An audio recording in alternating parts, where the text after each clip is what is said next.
Assalamualaikum warahmatullahi wabarakatuh.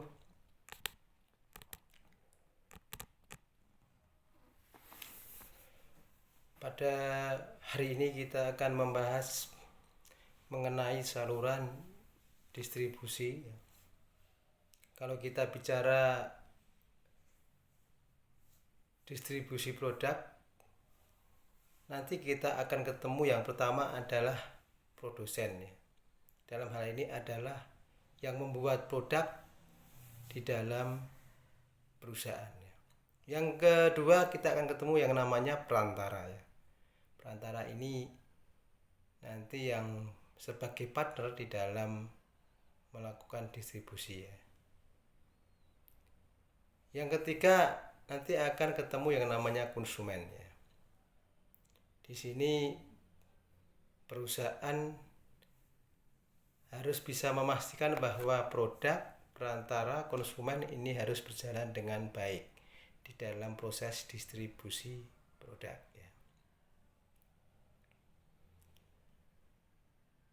Ada beberapa cara, ada beberapa saluran distribusi yang dilakukan oleh perusahaan itu. Ada yang melalui produsen atau produk yang disampaikan kepada pelanggan atau konsumen secara langsung, artinya tidak melalui perantara tadi. Yang kedua itu produsen harus melalui perantara, yaitu ini melalui pengecer dulu baru nanti ke konsumen. Cara yang ketiga, produsen atau produk disampaikan lewat grosir dulu, tidak langsung ke konsumen, tapi juga lewat grosir dulu baru pengecer baru ke konsumen. Cara yang lain lagi ada produsen melalui agen broker, baru grosir, baru ke pengecer, dan baru ke konsumen.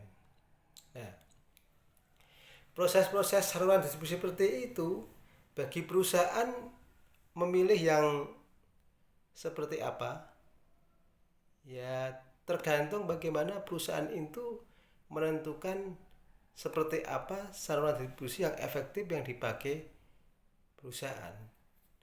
Kalau mungkin perusahaan kecil mungkin hanya butuh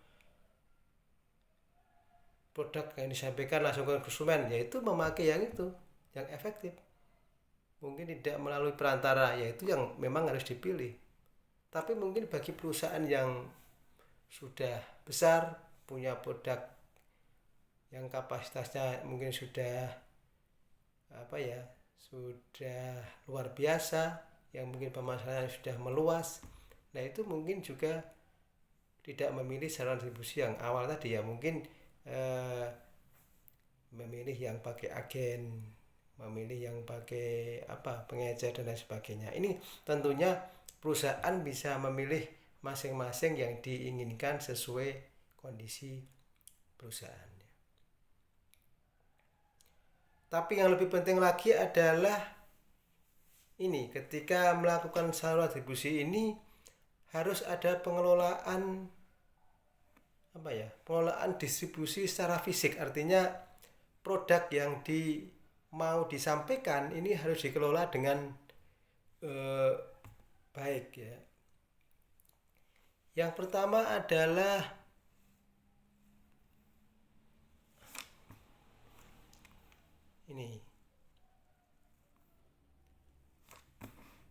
harus mempunyai perkiraan, harus mempunyai rencana, harus mempunyai planning di dalam mengelola distribusi. Perkiraan ini diperkirakan untuk memastikan bahwa konsumen nanti akan menerima produk yang dipesan, produk yang diinginkan itu. Di dalam perkiraan ini juga harus sudah dibuat planning sedemikian rupa sehingga dalam nanti untuk menyampaikan produk ini tidak terjadi kesalahan, tidak terjadi salah pengiriman mungkin tidak terjadi salah waktu yang tidak sesuai yang diharapkan pelanggan. Nah ini sudah ditentukan dalam perkiraan ini ya. Mungkin butuh produknya seberapa, jumlah produk yang diinginkan perusahaan dulu untuk memenuhi kebutuhan pelanggan atau konsumen, ini sudah dipastikan dalam perkiraan ini, sudah tahu betul bahwa apa yang harus dilakukan dalam melakukan distribusi. Yang kedua yaitu ini pengendalian ya. Pengendalian ini adalah mengenai pengendalian persediaan yang pada intinya persediaan ini harus memenuhi harapan yang disediakan perusahaan dan harapan yang diinginkan pelanggan. Karena pengendalian persediaan ini kalau tidak tepat, kalau mungkin perusahaan itu memastikan bahwa mungkin pada bulan ini untuk menyiapkan 100 produk akan didistribusikan. Nah, pengendalian persediaan ini apakah dalam 100 produk ini sudah disediakan dengan baik? Apakah 100 produk ini sudah secara jumlah, secara kualitas, secara fisik bentuk produk, apakah sudah disediakan dengan baik? Ini pengendalian persediaannya. Yang berikutnya butuh yang namanya pergudangan. Nah, ini pergudangan ini untuk memastikan bahwa produk yang akan kita distribusi ke konsumen ini tidak mengalami tingkat risiko kerusakan yang mengakibatkan nanti konsumen akan tidak senang menerima produk yang sudah didistribusikan oleh perusahaan. Nah, pergudangan ini fungsinya apa? Ya, pergudangan itu fungsinya untuk memastikan bahwa produk yang akan didistribusikan itu jelas sudah aman, sudah tidak ada risiko kerusakan, sudah tidak ada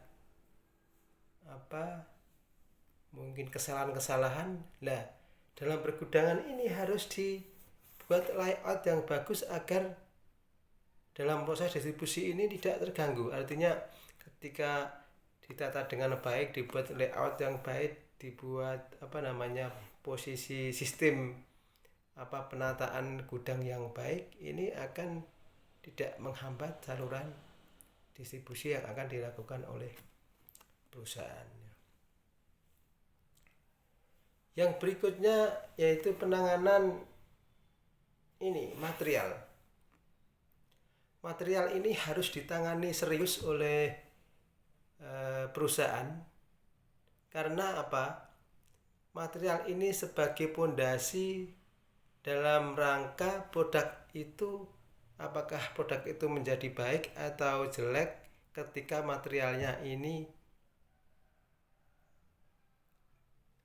keluarnya jelek atau baik. Kalau materialnya dibuat jelek, materialnya tidak sesuai standar, output produknya jelek. Artinya apa? Makanya penanganan material ini harus disesuaikan dengan komponen-komponen yang ada di dalam produk, komponen-komponen yang ada dalam keinginan pelanggan, komponen-komponen yang ada di dalam proses distribusi ini harus dikendalikan di dalam proses penanganan material ini. Karena ketika materialnya kurang lancar, ya mungkin proses distribusinya ini juga kurang lancar, mungkin waktunya terlambat, mungkin bahannya rusak, mungkin hasil produknya kurang baik. Ini karena gara-gara penanganan materialnya kurang maksimal, kurang diperhatikan gitu. Nah, ini saudara-saudara sebagai calon entrepreneur harus mampu secara detail, secara rigid memahami hal-hal tersebut. Karena sepertinya sekedar material, tapi kelangsungan hidup perusahaan juga itu ya ditentukan dari material itu. Nah, kan itu. Nah ini makanya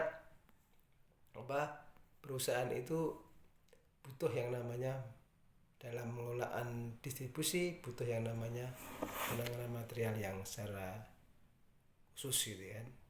Operasi transportasi.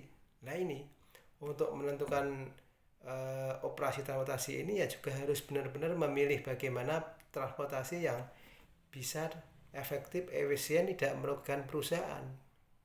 Ketika kita memutuskan transportasi yang tidak sesuai, tentunya hasil akhir daripada proses penyediaan dan pengelolaan distribusi ini akan kurang baik. Ya tentunya perusahaan akan mengalami kerugian. Mungkin konsumen pun juga mengalami kerugian dari tingkat mungkin keterlambatan, mungkin hasil yang distribusikan kurang maksimal karena mungkin transportasinya rusak atau transportasinya terlambat, transportasinya mungkin ada gangguan apa gitu ya, itu akan mengganggu aktivitas dalam pengelolaan distribusi ini ya. Yang terakhir yaitu proses pemesanan. Nah ini menjadi modal utama dalam pengelolaan distribusi. Karena apa? Dari proses perkiraan tadi bisa diperkirakan manakala sudah tahu bahwa proses pemesanan ini dilakukan dengan baik. Karena apa? Proses pemesanan ini ketika tidak dilakukan dengan secara maksimal, mungkin dari dari kriteria, dari desain, dari bentuk, dari produk yang diinginkan pelanggan. Dalam proses pemesanan ini harus sudah diketahui secara rinci seperti apa produk yang akan dipesan, seperti apa produk yang akan disampaikan ke pelanggan.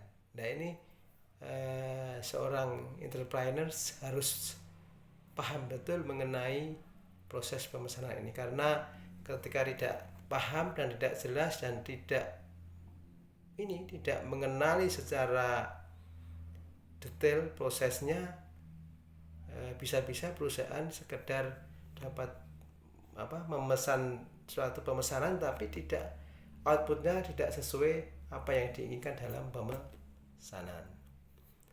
Nah inilah pengelolaan distribusi yang harus dilakukan oleh perusahaan.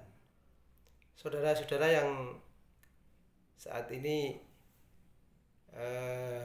sebagai calon-calon entrepreneurs, dari awal tadi saya katakan bahwa saluran distribusi ini bisa berhasil ketika proses saluran distribusinya memilih yang sesuai dan pengelolaan distribusi produk ini secara rigid, secara detail dilakukan oleh perusahaan yang untuk memastikan bahwa perusahaan tidak mengalami kerugian ya.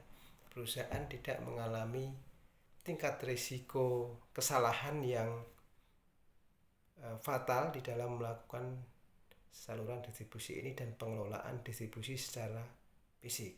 Karena apa? Ketika sudah salah memilih, ketika sudah salah mengelola, proses perusahaan ini berjalan. Tapi ketika sudah ending, tahu-tahu perusahaan itu rugi. Karena apa? Ya dari step-step, dari langkah-langkah tadi, setiap langkah mengalami kesalahan, setiap proses mengalami tidak sesuai